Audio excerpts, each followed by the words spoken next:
Good morning students. This is Jayanti Miss from Social Department. இன்னைக்கு நம்ம ஹிஸ்ட்ரியில் unit 10 social transformation in Tamil Nadu லெசனில் part 4 பார்க்க போகிறோம். இதில் நம்ம 10.6 and 10.7 பார்க்க போகிறோம். Language agitation before Indian independence. In general, language is a dominant symbol of identity and it is associated with culture and sentiments of any society. Tamil regained its prominence in the later half of the 19th and early 20th century. Marimalai Adigal's pure Tamil movement, the language reforms of Periyar and Tamilisai movement helped to galvanize the Tamil language. Tamil Renaissance that led to Dravidian consciousness made a great intervention in the development of modern Tamil language and its art forms. Agamic temples did not permit rituals in Tamil. Tamil songs had a marginal place in musical concerts. Abraham Pandithu systematically studied the history of Tamil music and attempted to reconstruct the ancient Tamil musical system. He founded the Tanjore Sangeeta Vidya Mahajana Sangam in 1912 and it became the kernel of the Tamil Isai movement. The movement gave importance to the singing of Tamil compositions in music concerts. The first Tamil Isai conference was held in 1943 to discuss the status of Tamil music. இன்னைக்கு நம்ம 10.6ல இந்திய விடுதலைக்கு முன்பு மொழி போராட்டம் எப்படி நடந்துச்சு அப்படின்னு தான் பார்க்க போகிறோம். பொதுவாக மொழி அப்படிங்கிறது ஒரு அடையாளத்தின் ஒரு வலிமையான ஒரு குறியீடு தான். அது மட்டும் இல்லாமல் ஒரு சமூகத்தின் பண்பாடு அண்ட் உணர்வுகளோடு இணைந்து நிற்பது மொழின்னு சொல்லலாம். தமிழ் மொழி 19ஆம் நூற்றாண்டின் பிற்பாதியிலும் 20ஆம் நூற்றாண்டின் தொடக்கத்திலும் தன்னோட மேன்மையை பயங்கரமாக வலுப்பெற்றுச்சு.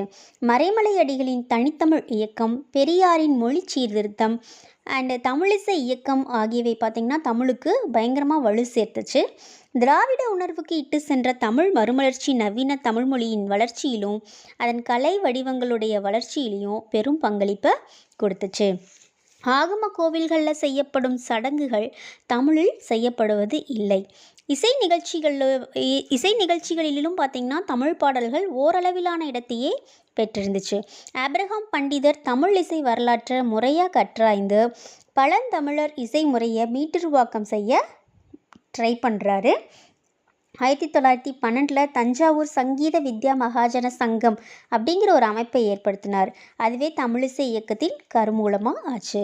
இசை நிகழ்வுகளில் தமிழில் பாடல்கள் பாடப்படுவதற்கும் இந்த இயக்கம் முக்கியத்துவம் கொடுத்துச்சு. தமிழிசையின் நிலை குறித்த விவாதிக்க 1943 முதல் தமிழிசை மாநாடு நடத்தப்பட்டுச்சு.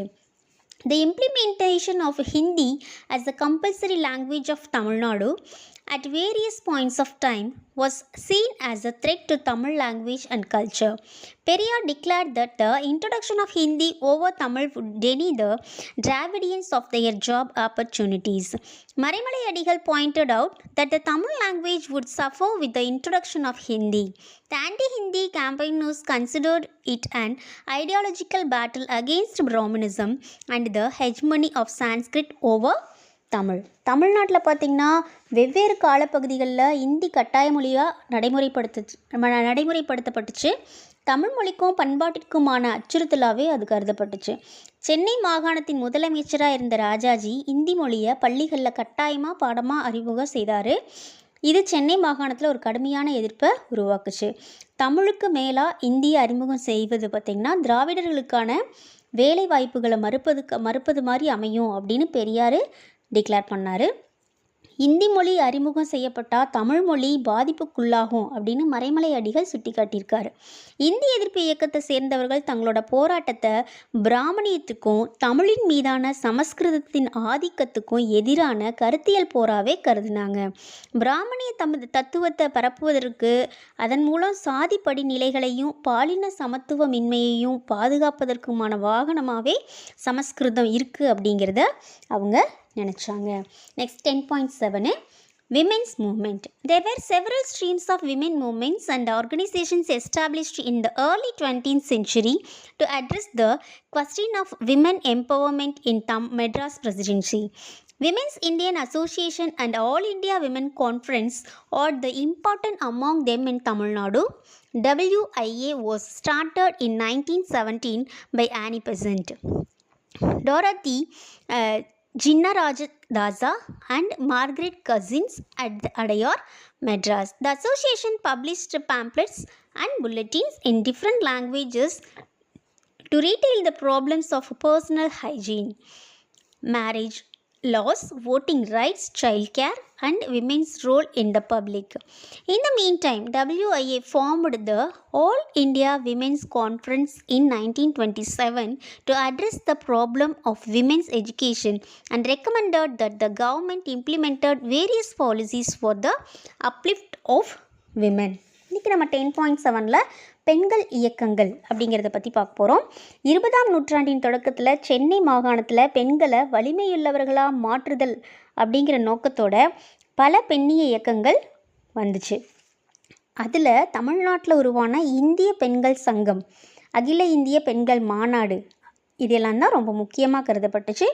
இந்திய பெண்கள் சங்கம் அப்படிங்கிறது 1917 Annie Besant, Dorothy Jinarajadasa, Margaret Cousins இவங்களால் சென்னை அடையாறு பகுதியில் தொடங்கப்பட்டுச்சு. இந்த அமைப்பு தனிநபர் சுகாதாரம், திருமண சட்டங்கள், வாக்குரிமை, குழந்தை வளர்ப்பு அண்ட் பொது வாழ்வில் பெண்களோட பங்கு இதையெல்லாம் குறித்த பல்வேறு மொழிகளில் துண்டு பிரசுரங்களையும் செய்தி மடல்களையும் வெளியிட்டுச்சு. அதே சமயத்தில் இந்திய பெண்கள் சங்கம் பெண் கல்வி குறித்த பிரச்சனைகளுக்கு கையாள்வதற்காக 1927 அகில இந்திய பெண்கள் மாநாட்டை கொண்டு வந்துச்சு. இது தவிர அரசு பெண்களின் மேம்பாட்டிற்காக பல கொள்கைகளை நடைமுறைப்படுத்த வேண்டுமென இதில் பரிந்துரை செய்யப்பட்டுச்சு. Next, Women's liberation was one of the important objectives of the self-respect movement. Self-respecters led by Periyar EVR worked for gender equality and gender sensitization of the society. The movement provided a space for women to share their ideas. There were several movement activities in the movement. Muthulakshmi Ammayar, Nagammai, Kannamma, Neelavadi, Movalur Ramamirtham, Rukmani Ammal, Alamelum Mangai Thayammal, Neelambigai and Sivagami Chidambarannar are the prominent among them.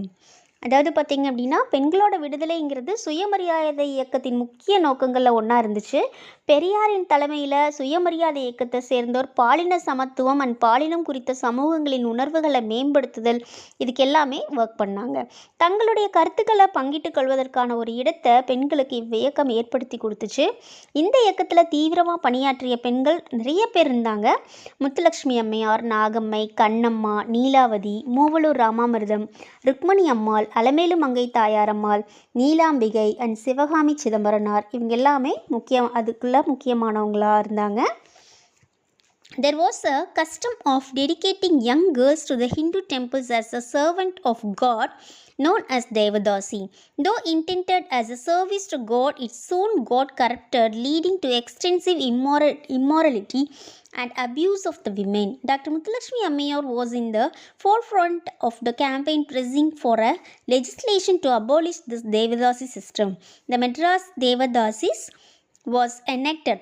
The Madras Devadasis Act 1947 was enacted by the government. அதாவது கடவுளுக்கு இறைப்பணி செய்யறதுக்காக இளம் பெண்களை இந்து கோவில்களுக்கு அர்ப்பணிக்கிற வழக்கம் அந்த காலத்தில் இருந்துச்சு.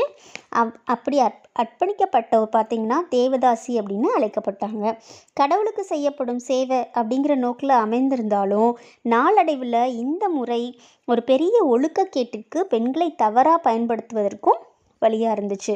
ஸோ இந்த தேவதாசி முறையை ஒழிப்பதற்கான சட்டம் இயற்றப்படணும் அப்படிங்கிறதுக்காக நடைபெற்ற இயக்கத்தில் டாக்டர் முத்துலட்சுமி அம்மையார் முதலிடம் வகிச்சிருக்காங்க. மெட்ராஸ் தேவதாசி சட்டம் 1947 அப்படிங்கிற ஒரு சட்டம் அரசால் இயற்றப்பட்டுச்சு. இதோட இந்த யூனிட் 10 கம்ப்ளீட் ஆகுதுமா. இந்த லெசனில் ஃபுல்லாக நம்ம என்ன பார்த்தோம் அப்படின்னம்னா 19th century India encountered a process of introspection among Indian intellectuals due to the colonial intervention and the rise of racialism. This led to the Indian Renaissance. அதாவது இந்த லெசனில் நம்ம என்ன பார்த்துருக்கோம் அப்படின்னா காலனியத்தின் தலையீட்டினாலையும் பகுத்தறிவு இயக்கத்தின் எழுச்சினாலையும் இந்திய அறிவு ஜீவிகளுக்கிடையே தன்னைத்தானே உள்ளாய்வு செய்து கொள்ளும் உள்முக சிந்தனை செயல்படுவதை 19ஆம் நூற்றாண்டு இந்தியா எதிர்கொண்டுச்சு. அது மட்டும் இல்லாமல் தமிழ்நாட்டில் அச்சுக்கூடங்களின் வளர்ச்சி, பழம்பெரும் சமய சார்பற்ற தமிழ் இலக்கியங்கள் வெளியிடப்பட்டு பரப்புவதற்கும் செயலூக்கியாக இருந்துச்சு. 19ஆம் நூற்றாண்டில் தமிழர்கள் தமிழ் செவ்வியல் இயக்கங்களை வெளியிடுவதற்கு ரொம்ப கஷ்டப்பட்டு உழைச்சிருக்காங்கன்னு நம்ம பார்த்தோம். இந்த மாற்றம் தமிழ்மொழி இலக்கியம் இதுக்கு எல்லாமே மட்டும் புத்தூக்கம் அளிக்க இல்லை, நடைமுறையில் இருந்த சாதி படிநிலைகளுக்கும் சவாலாக இருந்திருக்கு. 1916 நிறுவப்பெற்ற நீதி கட்சி சென்னை மாகாணத்தில் இருந்த பிராமணர் அல்லாதவர்களோட பிரச்சனைகளுக்காக குரல் கொடுத்துச்சுன்னு நம்ம இந்த லெசனில் பார்த்தோம்.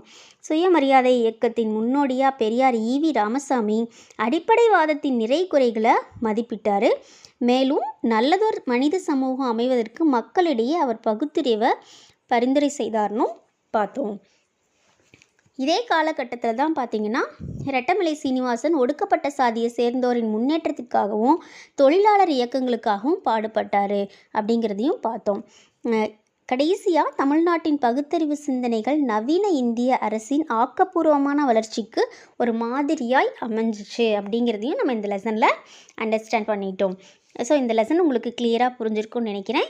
இதில் உங்களுக்கு ஏதாவது டவுட்ஸு அல்லது கிளாரிஃபிகேஷன்ஸ் வேணும் அப்படின்னா நீங்கள் எனக்கு கால் பண்ணுங்கள். உங்களுக்கு நீங்கள் இந்த லெசனை எப்படி அண்டர்ஸ்டாண்ட் பண்ணிக்கிட்டீங்க அப்படிங்கிறத என்னோட ஷேர் பண்ணிக்கோங்க. Thank you students.